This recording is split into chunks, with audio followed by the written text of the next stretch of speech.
others pop in. Yeah, we actually have a task for Melody Thomas.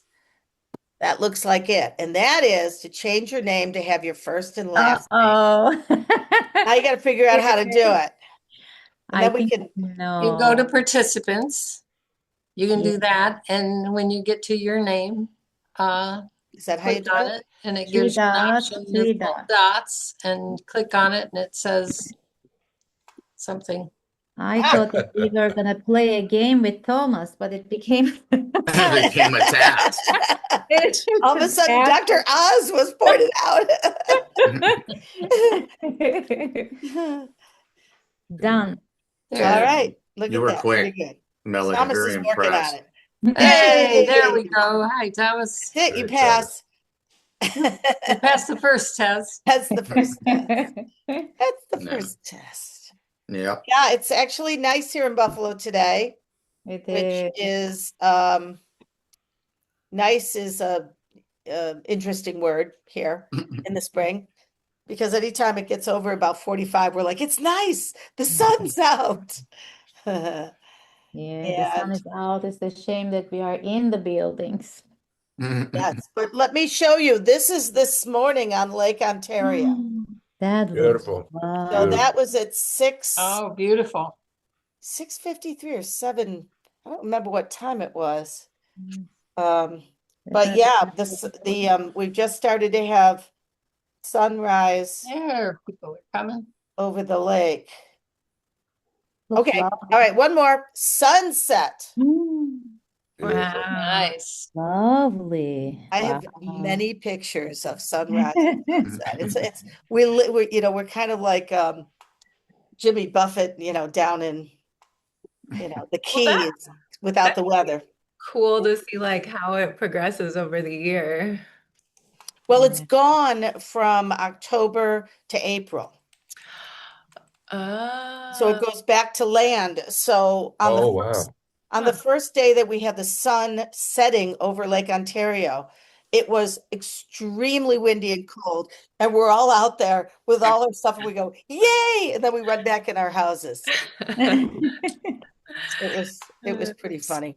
Yeah. Hi, Stella. I see your Debbie message. If Carter. folks are comfortable, we would enjoy seeing your faces Yes, on please. camera if you're comfortable with that. And if you would match your Zoom name to your full name so that we get used to seeing your full name. That way, when applications come through, we can associate the name with your appearance here in this info session and potentially with your face as well. And I see Michelle Fairchild Marco is here. Michelle, we were talking about you in our faculty meeting today, and I passed on your hellos to everyone, and they were thrilled to hear from you. Yeah, nice to see one of our So, yeah, supporters. folks are starting to come in. Hi, Kavita. As folks are coming in, again, if you would, we invite you to have your cameras on because we love to see your reactions and nonverbals. This is also a way that we teach while our distance program is distance and spans the globe. We like to apply the same teaching learning principles we use in our face-to-face classes on campus, which is highly experiential, synchronous, and as a consequence, nonverbal reactions are helpful to us as instructors. And to each other. And to each other. Hi, Estella. Thanks for coming in. All right, we're asking for first and last names, and we found out that you just have to go to where it says participants and then find your name. Is that correct, Joe? That's my understanding. I started to do it, but then I got distracted. You could also just move you your know, cursor over squirrel. your own picture. Oh, you can? If you move your cursor over your own picture, you'll see the 3 dots in the corner. Oh. Okay? And then one of the choices when you click on that Yeah. little menu Enjoy your Stella, I love sourdough it. toast. She's gonna finish her sourdough toast. I love it. Good plan. That's perfect. Perfect, perfect.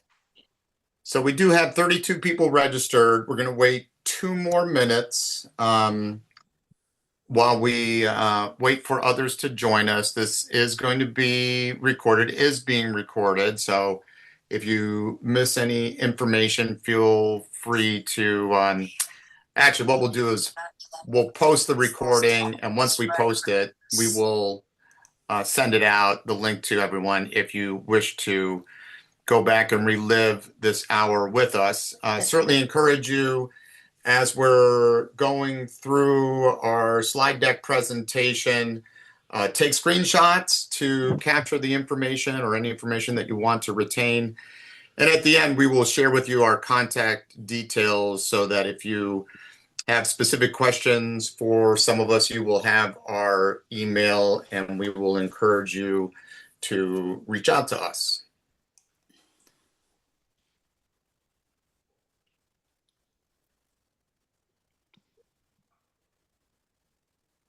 So again, we'll start up in just a minute. Yeah, give everybody a second. And Yeah. there's a bunch of us coming in from Buffalo, New York, but our colleague, Dr. David Yates, sunny Florida. Yeah, when you were Beautiful showing downtown pictures of the Florida. lake, I was tempted to show you a picture of the rocket launch. Oh, Uh, nice. Yeah, you can, if it's not a cloudy day, you can go outside, and at some point you'll see it. Did you Wow. see it? I did. Wow. It was a Oh, good like day. Beautiful. My friend Yeah. in Orlando said it was too cloudy and she couldn't see it.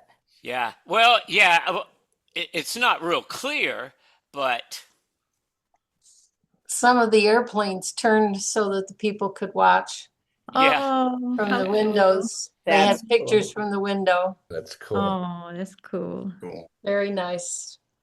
So again, we've got 5 minutes after the hour. I'm going to get us started. If there are others who are going to join us, they will just join us in progress. So welcome all. My name is Dr. Gerard Puccio. I'm a longtime chair of the Creativity and Change Leadership Department. Thanks for joining our info session. I'm going to take a second here to bring up my screen so that I have something to guide me and you have something more interesting to look at than me. So this is an information session on our world-renowned graduate program, first ever as far as we know at any university around the globe. The flow for the session is as follows. We'll do a little welcome, a little bit of an orientation as to why creativity and change leadership are such important concepts today. We'll look at some fast facts about the department. Actually, in between those two, the faculty will introduce themselves and do their own welcome. Then we have this lovely video, our alumni talking about the impact and value of this graduate program for them. And I will say, using their words, and the more I hear it, the more comfortable I get invoking such a strong phrase to describe our degree program. It is a transformational educational experience, and we think you'll hear that and get a good sense for that out of that video that Dr. Firestein will share with you. Then we'll find out who's here, as in you all and your interest in creativity. That'll be facilitated by Dr. Keller Mathers, who will take us into an overview of the curriculum, so you have a sense for, we live in this time of ubiquitous information. You got the world at your fingertips. We still believe, of course, as subject matter experts, a structured curriculum is of great value for those interested in disciplined learning. And so we will spend a good chunk of this orientation info session, I should say, going over the curriculum so that if you make a decision to pursue our graduate program, you know what the content and skills and knowledge are that are baked into the curriculum. This says get to know the faculty and the courses that'll happen as Dr. Keller Mathers is reviewing the curriculum, and then we'll save a little bit of time, hopefully at the end, for some Q&A. So that's the flow. So quick case for why creativity is such a crucial topic, skill set in the modern era.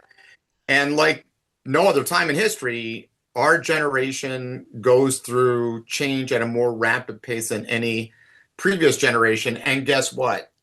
Every generation says that, and every generation is right, because the pace of change is increasing at an exponential rate, which makes it very difficult to predict the future.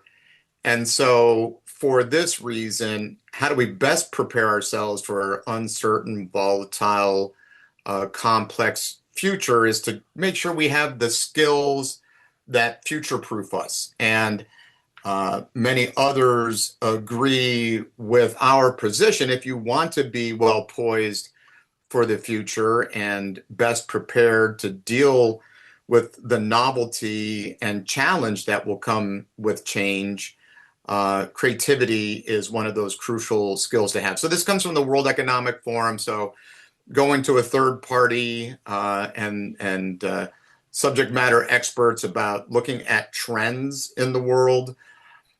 As a result of a survey of 1,000 employers, when the World Economic Forum released their 2025 jobs report, they showed that the number one skill going forward, this slide shows the top 10 skills. You can see the number one skill is AI and big data. But let your eyes scroll down to number 4. If you look at number 4, you'll see specifically creative thinking as the 4th most important skill. But I would argue that there are a number of other skills in this list that relate to and are contingent upon creativity. So we have here, and I want to. I thought I was going to write on the slide, but I must be, I see why. I have to change the ink. There we go. So creative thinking is the 4th most important skill, but I would argue that creativity really is woven throughout this list. So resilience, flexibility, agility have all been shown to relate to and are contingent upon creativity. Curiosity and lifelong learning. Of course, our graduate program ties together creativity and leadership. And why do we look at those two forces within our curriculum? It's because if you want to bring about change, engaging in a creative process and being able to imagine new possibilities, and then the influence skills to bring those into reality are twin skills that, when woven together, really do equip someone to be a creative leader. So I would argue that creativity, while it appears once in this slide, in fact, it does weave together many other skill sets and is the red thread throughout these top 10 skills for professional success in the 21st century.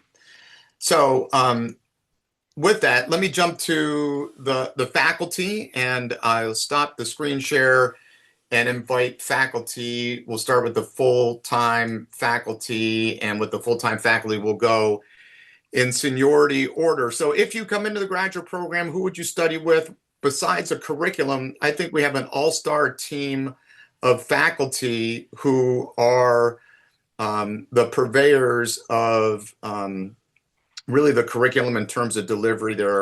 Many of them are award-winning faculty, and in fact, this last year, because of the work that our faculty have done, our distance program received an award from the State University of New York as being an exemplar of innovation in distance learning. So you've got truly an all-star team of faculty. Each will introduce themselves in their areas of expertise and interest, and we'll start with Dr. Susan Keller-Mathers. Start with the oldest, right? I didn't say that, but you are, what, 6 months older than me? That's right. Yes, I'm Susan Keller-Mathers, and my area is curriculum and teaching and learning. And my background is education. So I specialize in pre-K through adult learning. That is creative learning, of course. That's my love, other than dogs, of course. But Thank you, Sue. Dr. Molly Hollinger. Good evening, everyone. So I'm Dr. Molly Hollinger. Usually we're not so formal. Usually we just go by our first names. So Molly, and my primary area of interest is creativity and well-being. My degree is in educational psychology and creativity, but while I was getting my PhD, this topic of creativity and well-being became the topic of my dissertation, and I've been exploring it since then, and with the help of many students as well. So great to see you all. Thanks for being here. Thanks, Molly. And I'm going to turn to our newest full-time faculty member who has the absolute best nickname in the department, Melody Ozia-Prock, also known as Dr. Oz.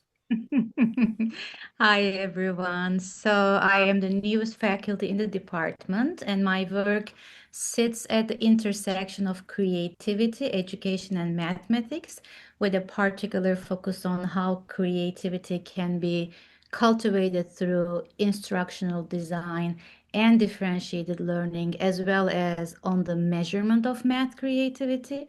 And my background is gifted education and math education. Awesome. Thank you, Dr. Oz. Before I go to the adjunct faculty, I realize I shared my name at the beginning, but not my background. So Dr. Gerard Puccio, 35 years at the Center for Applied Imagination. There's no better place in the world than this center to study creativity. So when I finished my PhD at the University of Manchester in England and had a job offer in England and a job offer here at Buffalo State, it was a choice between Procter & Gamble and a corporate life, or returning to the US and working in a field that I absolutely love. And so my background is in organizational psychology. My areas of interest in terms of research relate to the efficacy of creativity training, the development of creative leadership, and the creative thinking preferences. I developed a measure that's been commercialized called Foresight, that is now has been used by more than 300,000 people around the world, and it's been a key part of my research, understanding how those creative thinking preferences interact with leadership, well-being, perceptions of leadership, teachers and their views of their students, and so forth. So that's my background. I will now shift to our adjunct faculty. We have an amazing team of faculty. It's not just 4 full-time faculty, but we have some dozen or so adjunct faculty who teach regularly for us. They are absolutely committed to this department, and we're fortunate to have them as members of our team. Dr. Udis, I'm going to turn to you first. Okay. Dr. Joe is what the students call me. It's easier. And my background, my doctorate is in executive leadership, and leadership has been the focus of most of my work. But what I keep researching is I teach mostly undergrads, so I keep studying how to deal with the different generations. I'm not in their generation for a fact, not in anybody here's generation, but I did some research on Gen Z and worked that through when they were around. Now it's Gen Alpha, and they are different. So I'm working on how do I work best with Gen Alpha students to have the same effect that I had on other generations. Great. Thank you, Dr. Joe. We'll turn to Dr. David Yates. Hello, everyone. My doctorate was also in leadership with a specialization in technology. I am the department's resident nerd emeritus, but love the intersection really of creativity and teaching and technology. So the last few years have been really looking at how we can use AI creatively. And Gerard, your list mentioned AI, near the top. So if you do join our program, you're going to have some interesting looks at how to use AI in creative problem solving and other things that are creative.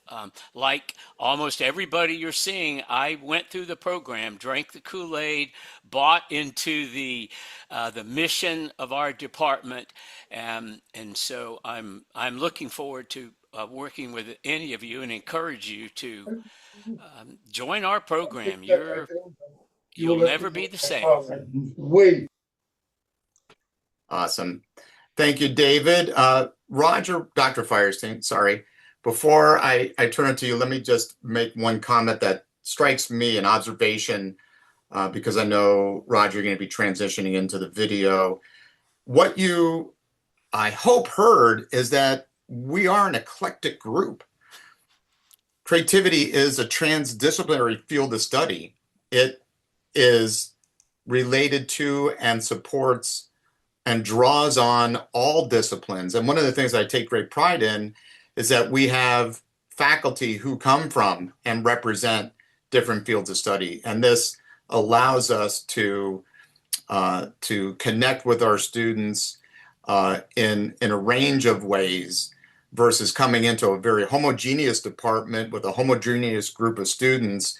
You will not only learn from the variety of perspectives that the faculty have on creativity, but from each other as well, because we do attract students from all walks of life, all disciplines, from lawyers to engineers, and I'll be going through some of this in a bit, to a Nigerian Catholic priest who came through our distance program a few years back. So just wanted to highlight that. With that, I'm going to turn it to Dr. Roger Firestein, who will not only talk about himself as a faculty member, but as a former student, and then set up our alumni superheroes video. Thanks, Dr. Puccio.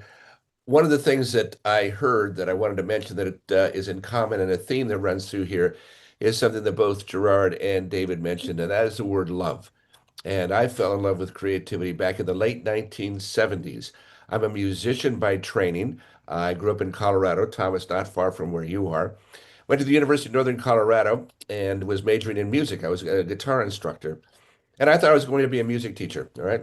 Because when you grew up on a farm in Colorado, there was the models that you had in front of you were teacher, preacher, and farmer. I wasn't a real good farmer, and I'm probably pretty close to a preacher in these some days in this business, as we are.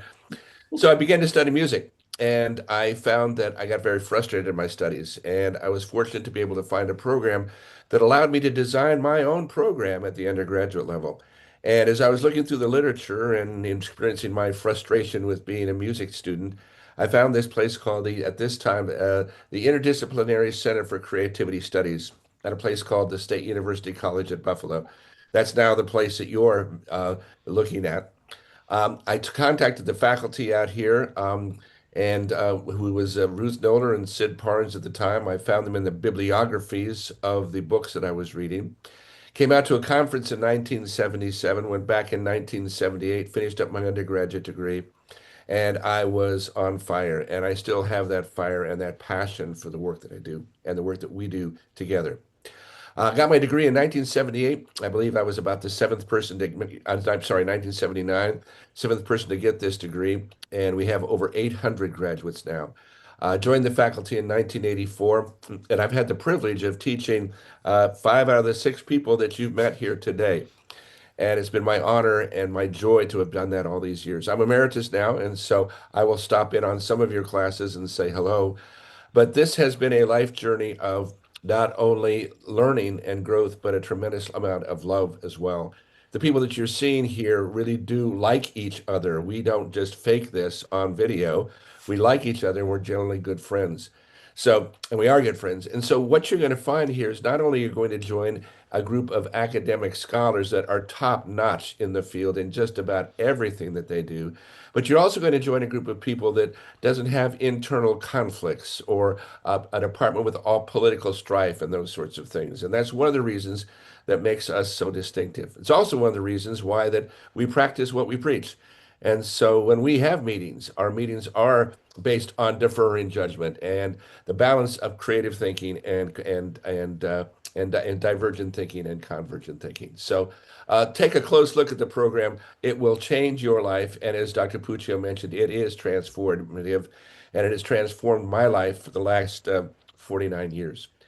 Now, with that in mind, Dr. Yates is going to be showing us a short video, and you're going to meet some of the graduates that didn't graduate in 1979, a little more recent than that, that talk about their role and what has happened to them and the transformation, the experiences that they've had as a result of this program. And as I mentioned, I'm emeritus. I will be stopping in to seeing you from time to time, and just welcome to this amazing, transformative, life-changing program. Dr. Yates, over to you. I was in a crisis of self-confidence, to be honest, when I started. I never thought about entering into a degree of creativity and change leadership. I had my own company, as a small business.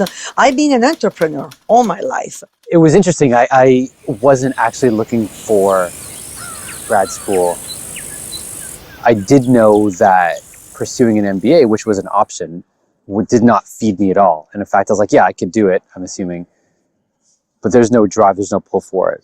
I hired as an assistant professor teaching fashion marketing and merchandising classes in the Department of Fashion and Textile Technology. And creativity was a kind of like a big challenge for me. I think there were many things happening. At my work, I was saying overwhelmed, and I was feeling that I was not doing something for myself. I need constant change. I am a person that I get bored very fast. Back then, I was in pharmaceuticals and looking to transition. So transition is something that was a little bit more in alignment with what I saw myself doing for the rest of my life. So this came to a point in my life that was really critical because whereas I was certainly excited and happy about a new life in the United States, coming from Italy, I was also kind of scared and a little bit lost and vulnerable. And so what that meant was two aspects of my life. There was a fair amount of dissatisfaction. I didn't know what to do about it. I didn't have any clue. The challenge, I would say, is being in a position to paddle my own canoe, wanting to have the tool set that I needed in order to catapult me into another direction. So when this was presented to me, it was really a sweet spot for the point I was in my life. It was really critical enrolling in the program. I didn't expect that all the courses are very engaging. They really help students to change their way of thinking. The amazing part of this is that you can get as far as you want. A lot of time spent in reflection, a lot of interaction, and small team work and group work. A place where misfits could come and be their unique self without having to capitulate or conform. This is where you can get it wrong and learn from it and leverage it. We have a framework that we get with the program, then you put the fabric on it. The first aha, the first cognitive aha. It really helped me to see my role as a leader. I was able to apply whatever I learned from class to my personal life. I always wanted to teach, and I'm in a way teaching now. I'm actually doing what I wanted to do, and now it makes sense. It really changed the way I see the world. To make a long story slightly longer, my relationships have changed for the better. Transformative, confidence building, a lot of intrapersonal growth. This place made me grow as a creative leader. The best choice of my life, I always say, is marry Tim, and the second is to enroll in this program. It was liberating. If nothing else, this could be that next big thing for you.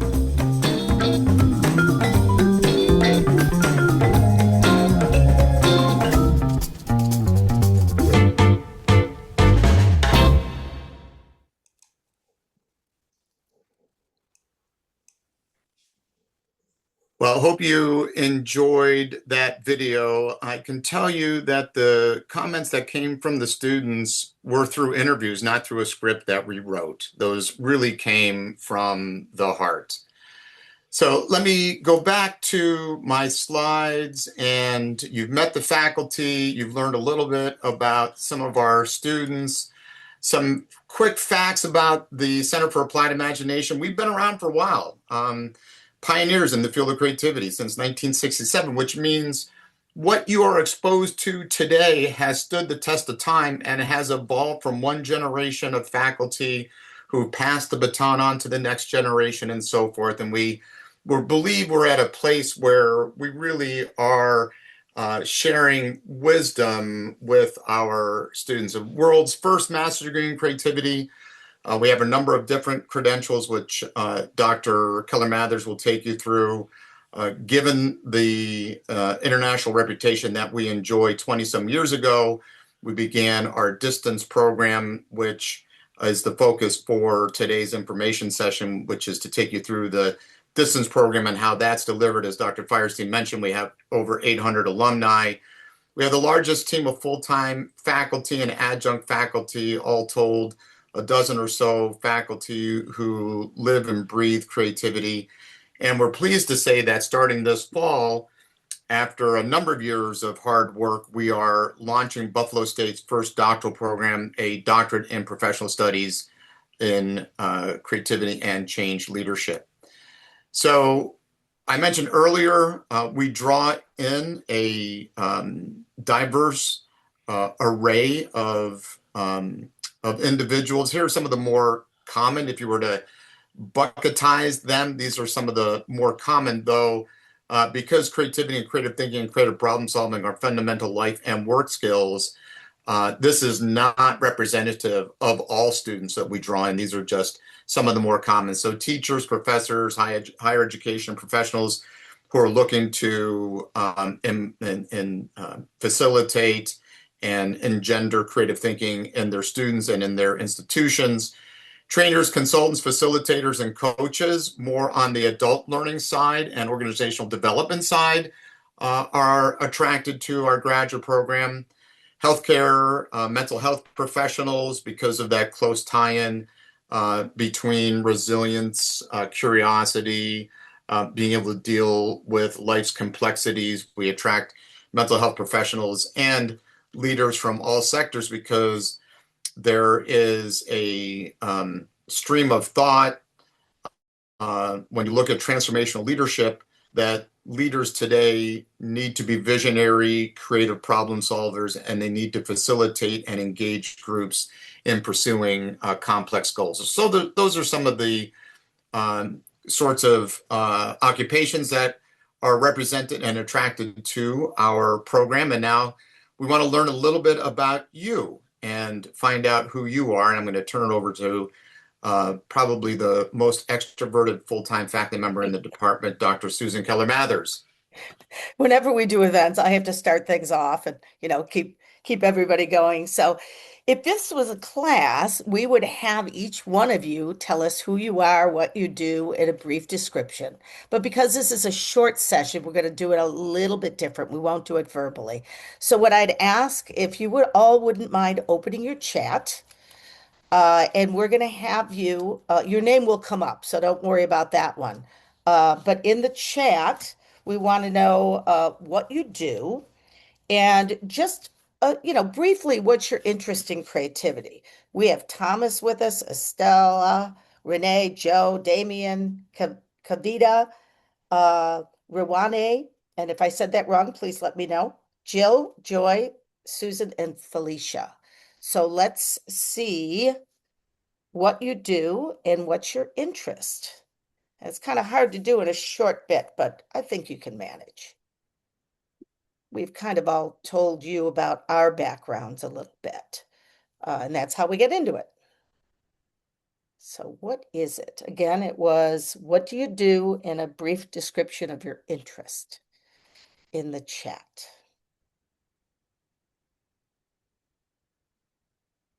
This is when we need to start some like Jeopardy music. Do, do, do, do, do, do, do. Distract them. We're distracting them. Look at how hard they're working. They're coming. Here we go. Global Vitality Coach. Working with educators, school leaders, communities around the world. Facilitating workshops, coaching sessions, unleash the creative genius. Thank you. Beautiful. Writer, creative director, and short story writer. Nice. Very cool. Fun stuff. Speak and train on using creativity and play, building resilience and getting unstuck. And of course, Renee is part of our community. So it's so cool to see you here, Renee. Currently a writer trying to see how creativity intersects with politics. Good for you. Thank you. Fascinating. Writer, speech coach, studied creativity on my own since I was 20. Great. So I love the fact that we all come from creativity from a certain perspective. Love it. This is And great. what we're looking at is not changing our thinking, but enriching, expanding, and really gaining that not only scholarly, but practical use and a cohort. Middle and high school teacher. Yay, we got a teacher. Gifted and talented program. Role of creativity and change in schools. Creativity and well-being. Okay.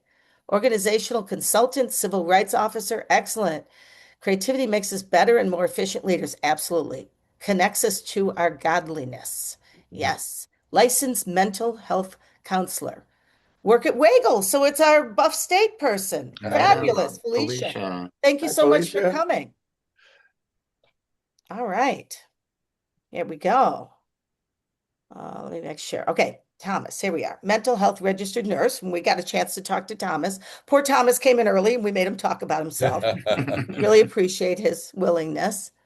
Improv theater. Group coaching, playing games, unleashing creative genius. All right, former adult education, currently mixed media and commercial artist. You can see Love this. variety and of That's great. interest, which is just what our cohorts look like. Former adults, currently mixed media. Okay, good, good, good. Anybody else?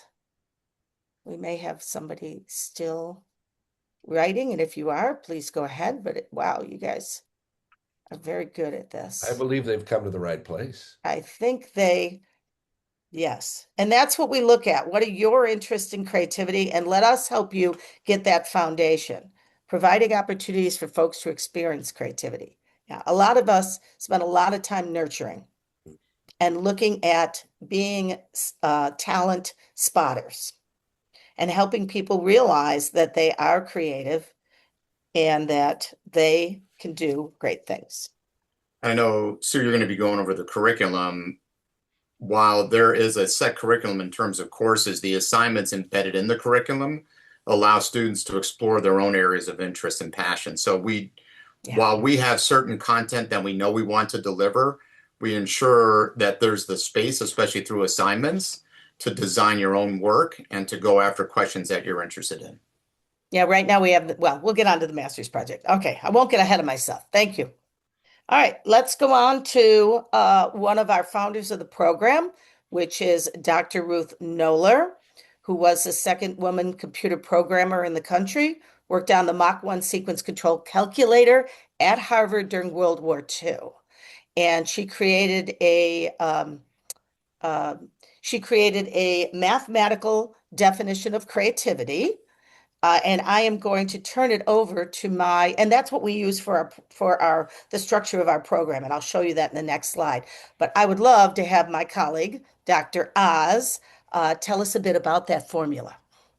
That is a brilliant formula indeed. So Ruth conceptualized creativity as a function of 4 independent components: attitude, knowledge, imagination, and evaluation, whose dynamic interaction produces creative outcome.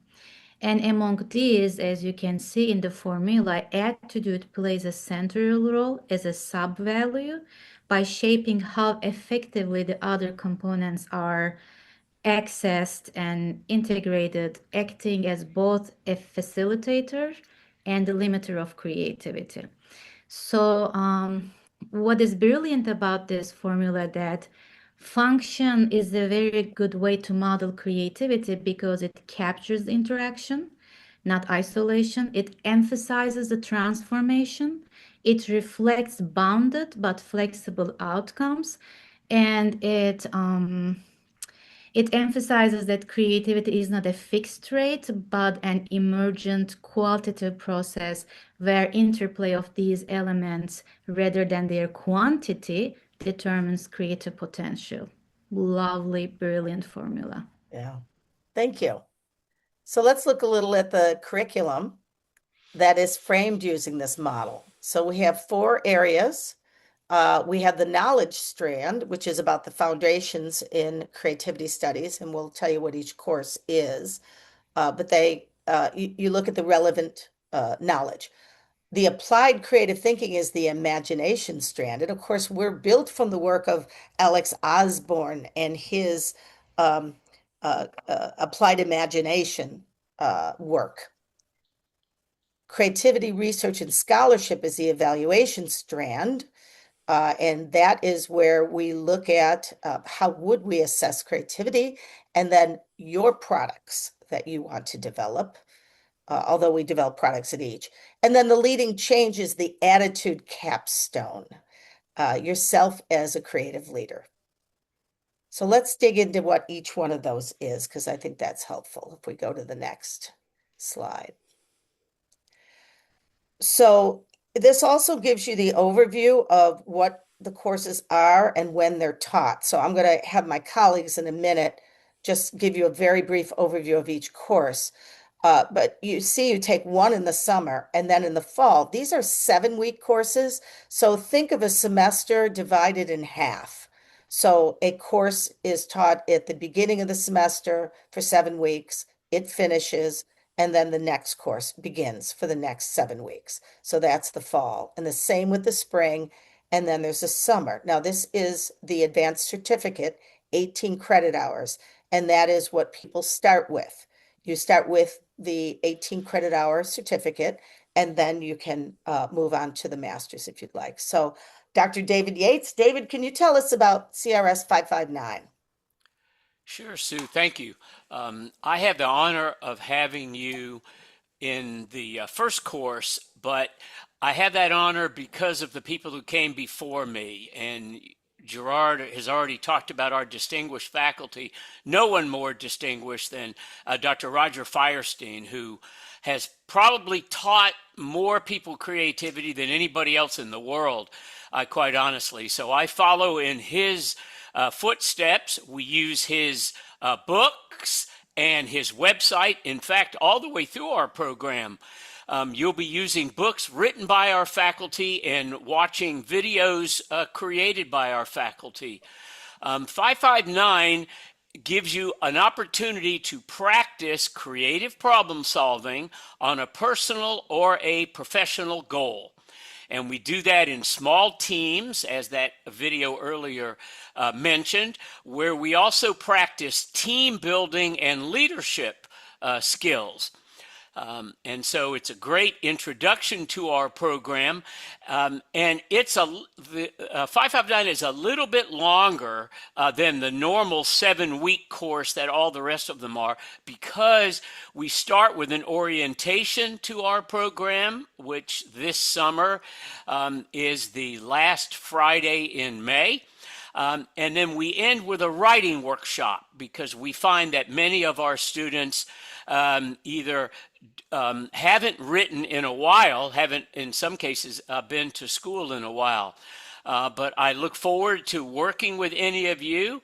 And I have put into the chat the syllabus for that course. So you can go in there. The links in the syllabus that I just shared will work. The links to Dr. Firestein's website, and to other instructional materials. Like I said, all the way through our program, you're going to find we have created and tested and used everything there. So hopefully you're buying into what we're trying to tell you. Everything we're saying, it may sound like it's an exaggeration. It is not. This program is transformative. We get along with each other better than any faculty in any department I've taught for in the 52 years that I've been at this profession. And I think you'll find that we customize everything we do around what your needs are. Thank you, Sue. Thank you. And just I wanted to quickly answer a question, and that is, these courses are for a specific cohort. So on Banner, they're hidden. That was one of the questions. So people who enroll in our distance certificate program are given the CRN numbers so they can find the courses and register. So that's why, Felicia, you don't see it in Banner. Yeah, and the point behind that is we know the power of learning community. And so we admit one cohort a year and you study together. So you travel together. And, you know, there's that old saying, if you want to know whether you get along with someone or not, is to travel with them. Well, you travel together through this curriculum with the faculty facilitating you through it. And almost every cohort, individuals end up building lifelong friendships and deep connections with their peers in their cohort. And we found that model of admitting one cohort and keeping that cohort intact works very well in terms of supporting learning and development. And so in the fall, then you go into 610, which builds from 559. So this is sequential. And Dr. Molly Hollinger, Molly, would you tell us about 610? Sure. Yeah, so I typically teach 610 in the fall. And as Dr. Gates said, in 559, students usually have sort of an aha moment or transformational moment in terms of learning the creative process. We all, in our own ways as faculty members, whether that was a conference or a course, had that sort of aha moment as well. And what got us into this field, and then you get the compulsion to share it with others. And so 559 is really focused on the individual, and then 610 is focused on the group. So in 610, we teach facilitation skills so you can facilitate others through the creative process as well. Thanks. So then the second half, we want you to experience a different strand of the program. So we want to go into the foundation, and we kind of think of this one as looking at the historical foundation of the field of creativity. So we look at, creativity skills. We look at who are the foundation and what scholars form the foundation of the field, because the modern study of creativity is fairly new, considering other disciplines that have a much longer decades and centuries of work behind them. So in this one, you would look at the different scholars, what their foundational work is, and then how does that apply to today? You'll be able to see then how individuals who are doing good scholarly work today build from that other work in the field.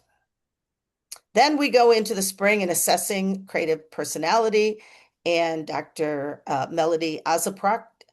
Melody, could you tell us a bit about 620? Sure. With 620, we slowly start diving into research and methodology. So 620 introduced students to major methods and tools used to assess creativity across potential, performance, products, behavior, and personality. There are many types of them. And students gain hands-on experience with various measures while critically examining their validity, applications, and underlying research methods. And it also supports students in understanding their own creative strengths and applying creativity assessment in meaningful personal and professional contexts.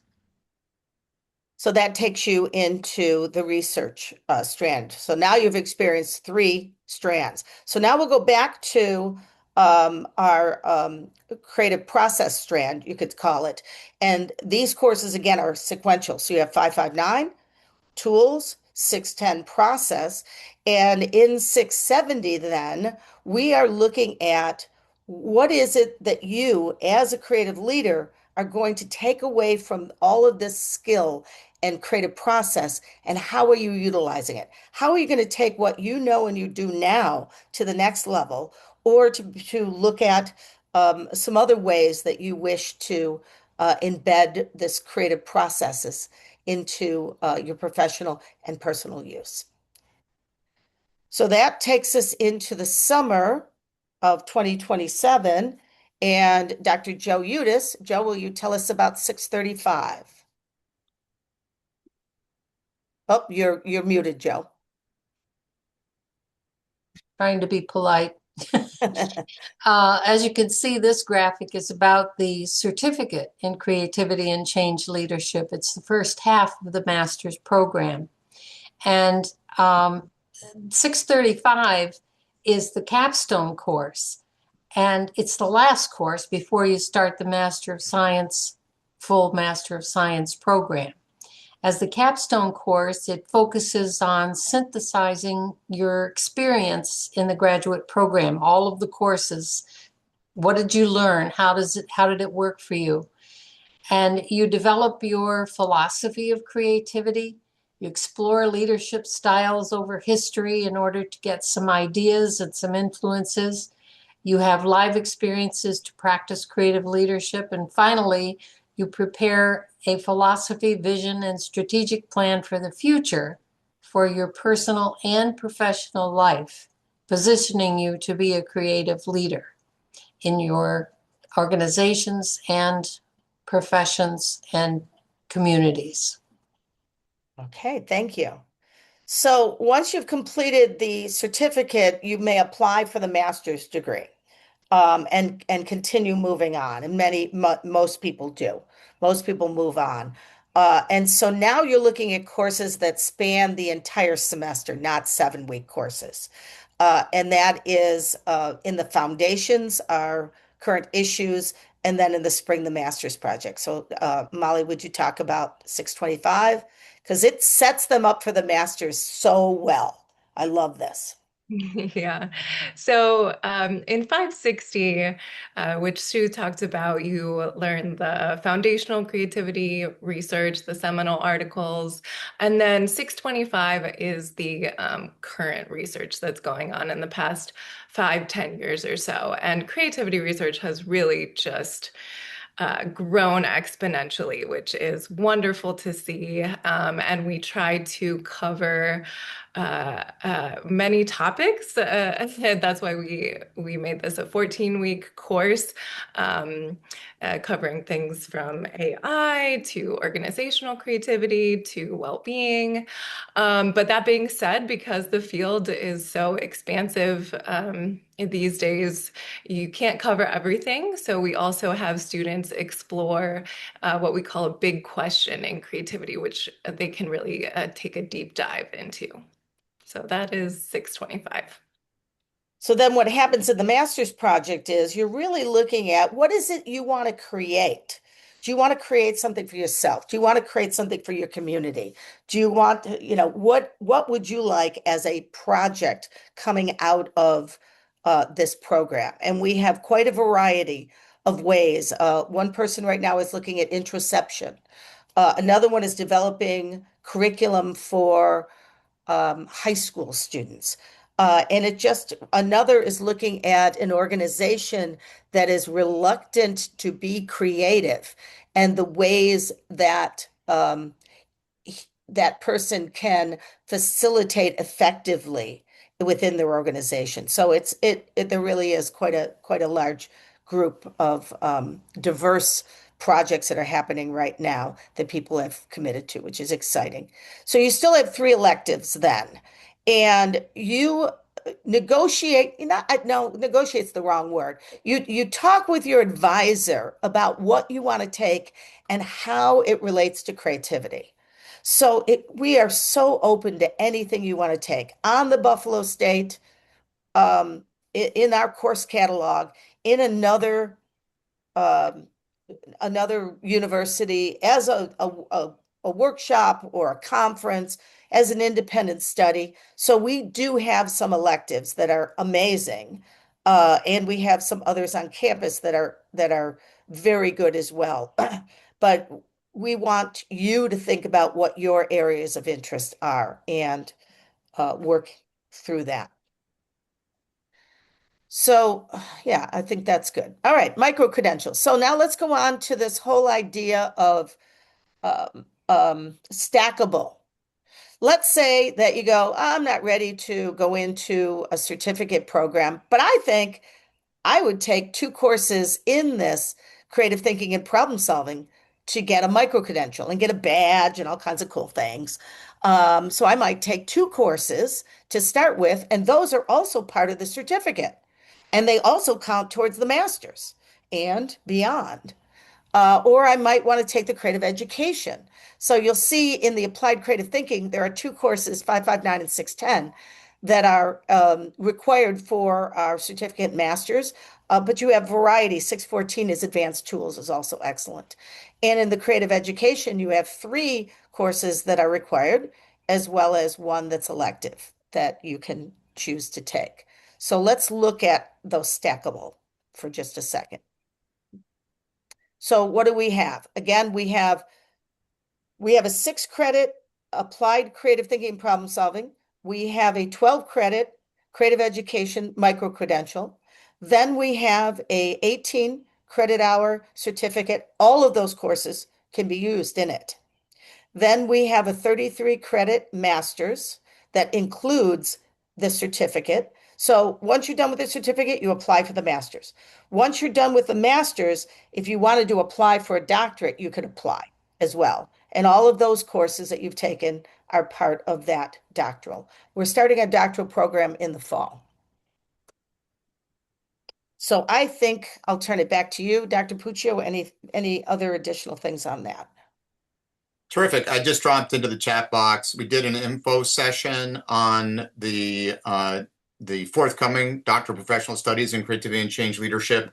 If you're interested in learning more information about that particular educational experience, the last one on this slide, which we're thrilled to start this fall, encourage you to go to that link in YouTube and watch that info session. So that brings us to the end. I have on this slide the link you would go to when you are ready to apply, individuals that you can follow up with, and we do have a few minutes, so we will open it up to questions, and we will, I know I'll hang around a bit if folks wish to go past the top of the hour. We'll take a bit extra time to answer your questions. If you have specific questions about the distance program, Dr. Joe is your person. Reach out to Dr. Joe. If you have questions about that first summer course, as Dr. Yates has already invited you to do, you can reach out to him. General questions about the program or logistics or administrivia, Susan Rizzo, our award-winning, we just learned today, SUNY Chancellor's Award winner for service, going above and beyond, well-deserved. Encourage you to reach out to Susan, who's an absolute delight, and you can reach out to me as well with more general questions. And with that, we covered the material that we wanted to cover. Do you have any questions for us? We're happy to entertain what you are wondering about. Gerard, I picked up a couple of emails from the chat to people that wanted the information of how to register, and I will be sending that out tomorrow. If anyone else is interested, please drop your email in the chat and I will get it to you tomorrow.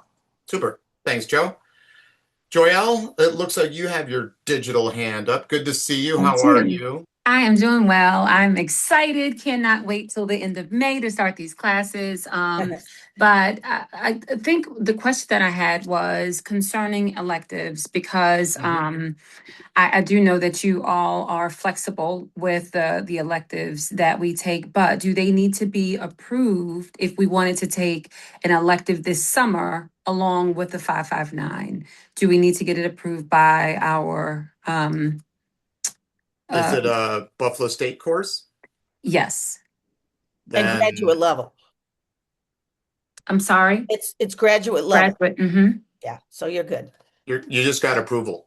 Perfect. Thank you. And if you're interested in taking electives within our program, we have a couple this summer. We have advanced tools, which is CRS 614. I'll put that in the chat box. Does that come after 559? Because that's a prerequisite. Hmm. No. Okay, so would Joy have to wait to take that one? Yes, but there is CRS 530, which is asynchronous in the late summer. So that's an elective course. That's the creative teaching and learning.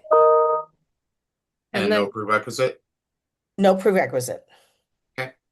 And then also during January term, and we have organizational creativity, which is CRS 619. Rave reviews about our electives. And 614, then you could take the following summer because it's a really good course. Yeah. Thank you. Felicia, you have a question?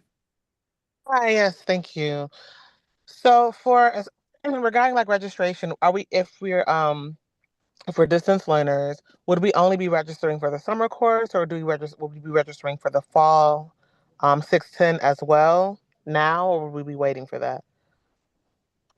So you would register for fall courses and, summer and fall courses because summer and fall registration is open. Okay, and that's also a CRN number that's hidden in Banner as well for 610 as well, correct? Yes. Okay. Susan Rizzo can provide that Banner number to you, that CRN number. Okay, awesome. Thank you so much. So it would be 610 and 560 for the fall. Right. Okay, yes. Right, correct. Yeah. Okay, yes. Thank you.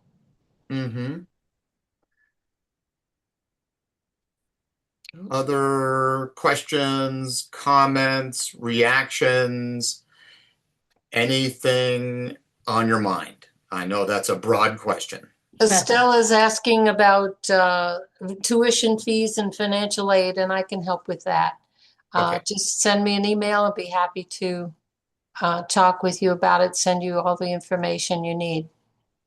Current tuition for exclusively online program, which this is, out of state is around $1,600. It's $1,800. $1,800. Slightly less, maybe it's $1,600 for New York State residents. Right. Thomas, I saw you wave a literal physical hand, which we love to see. I am curious if anyone could comment on how I might be developing and demonstrating facilitation skills through the program. I'm just curious how that works sort of in the online environment. Sure. So I'm going to turn to Dr. David Yates, our educational technology expert, who can give you a concrete technical response to that. David, you're muted. Okay. Yeah, Thomas, this is our use of online technologies for facilitation is one of the reasons that we won that SUNY Award for Innovative Instruction that Dr. Puccio mentioned earlier. And if you'll look at the syllabus that I shared for 559, there's a link in there to an online sticky note platform we use called Mural, M-U-R-A-L, okay, mural.co.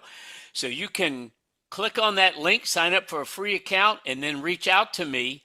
And I can also invite you in. I'm teaching a 559 for a course right now for a group of Colombian educators, and I could share with you the link. You can drop in on one of those sessions and see how we facilitate creative problem solving online. It'll give you a really good example there. Great. Thomas, did that answer your question? I think in part, I think, Okay. I already hold the belief that I can advance my facilitation skills, and it's not absolutely necessary for me to be, in person in Buffalo with everybody. And so I basically I know that to be basically true, and I just kind of wanted to get a take on it from the faculty's perspective as well. Absolutely. And Yeah. I want to tie that into leadership. So these facilitation skills, while we use technology to deploy these skills and the philosophy behind them are broadly applicable no matter where you go. And if you think about leadership fundamentally as a form of facilitating thinking in others, especially transformational leadership, these are highly generalizable. So in face-to-face as well as when it's done virtually. So the tools help to also not only familiarize yourself so that you're comfortable with the tools, but to also develop that facility within yourself and that mindset within yourself. So just to kind of broaden that dialogue a little bit. It's a great question. Thank you. Thank you. I would also add, and I don't know, Roger, you may disagree with me on this one, but I would say it's probably easier to learn how to facilitate online and then facilitate and translate that into being in person than in person to online.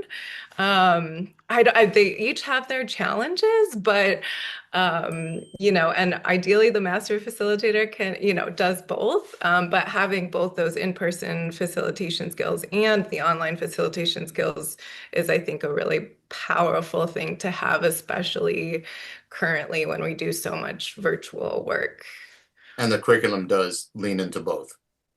All right, you opened it up. Okay. I know some of us have a preference for in person, but it's okay. Yeah, but I have to say, Thomas, to your point, I was skeptical at first about doing that online because I'm an in-person sort of guy as you. That skepticism has really gone away as a result of the work that we've done with David and the work that I've done continuously, not only in the program, but in my consulting practice as well. It's really pretty extraordinary. And to build on what Molly has is to have both of those skills. So different skills need to be deployed in different ways versus online or in person, but the underlying facilitative behavior is the same. Yeah. I think it's important too to notice that our online classes are quite different than Sure most online courses. Students get involved. It's not, you don't have to look at a talking head. You're working, you're doing things, you're interacting with the other students. David has taught us so much about good online practices that we all get you involved and get you going. And by the time we're done, you can't wait to get to the next class, because even though it's online, it's not like, oh dear, I got to sit through another one. It's not like that. And Thomas, I'd also like to just say in the practice that I've done with David in our consulting practice, our online virtual stuff actually exceeds the performance levels of doing it in person. So, yeah.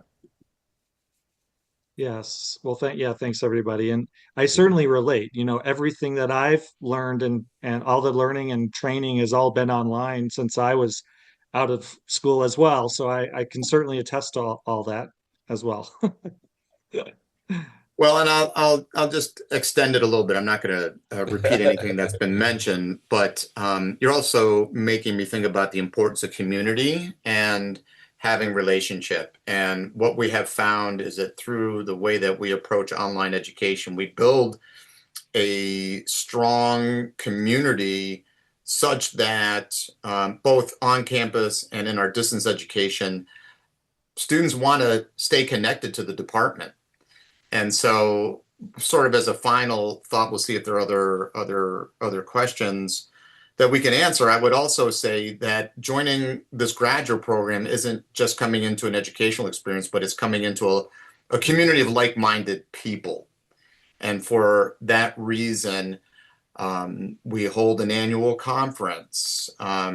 We have social gatherings. We have a very active social media. And what we have honestly found is that students struggle, or they used to struggle, with the graduation and commencing, because they were afraid they would be disconnected from the department and from each other. And so as a consequence of being pushed by our students, we've developed some strategies to sustain those relationships. So Thomas, just to kind of reinforce the importance of relationship and connection, we very much do what we can to honor that. So, yeah. Thank you. One question was about, the time frame again. So I did want to say that, we have these 7 or 8 week, the summer course is a little longer, but they're It's on 9. Fridays. It's 9 weeks. 9 weeks. Okay. They're on Fridays. And the reason we do that at 5 o'clock on Fridays, Buffalo time, is we have people from Europe who are coming in at 1 a.m. We have people from Africa who are coming in, or Middle East. Well, Middle East isn't that's still night. From Africa coming in the morning, or Australia. So it allows people that might not be able to do it in real time to be able to. And it's funny, the Europeans come in smiling at 1 a.m. It's just crazy. But yeah, absolutely. It's because we want it in real time, but we want people in any part of the world to be able to do this. Yeah. So I'm not muted. I'm just using something called wait time to see if there are any other questions, comments, or observations. And certainly, knowing the power of incubation, some things might come to mind that you'll want to check in with us about, and we certainly invite you to do that. And so let's call this meeting to a close then. Thank you all for... Wait, Joy's got a question. I was putting my email in again, because I usually answer all the questions for the distance students. Super. So if you have anything, there's my email. I'm terrible at phone, but I'm pretty good at email. So I'm feeling like an auctioneer, and a hand was raised at the last second. We like that. I just wanted to us. I just wanted to know if books were digital, or for these classes that are distance learning, or do we just kind of purchase them as we would traditionally? Good question. Many of them are digital. My work is digital, and also also a lot of the handouts and stuff like that are digital as well. That Dr. Yates and Dr. Puccio and Dr. Keller and others are using. And some we don't have traditional books. We'll go with good literature and other things like that. We try to keep it reasonable. Right. Yeah. There are some books that you need to buy, however. There are books. Though, yes. And of course, the library has great resources for all of our graduate students to go search literature databases. And a lot of money goes into those contracts with those publishing houses and those clearing houses. So you have an amazing treasure trove of literature at your fingertips as a result of becoming a graduate student. All right. Well, with that, then, I think the gavel will drop. Thank you all for joining us. Appreciate it. Don't hesitate to reach out. We look forward to the prospect of working with you in the future. Thank you all. All right. Thank you. Thank you.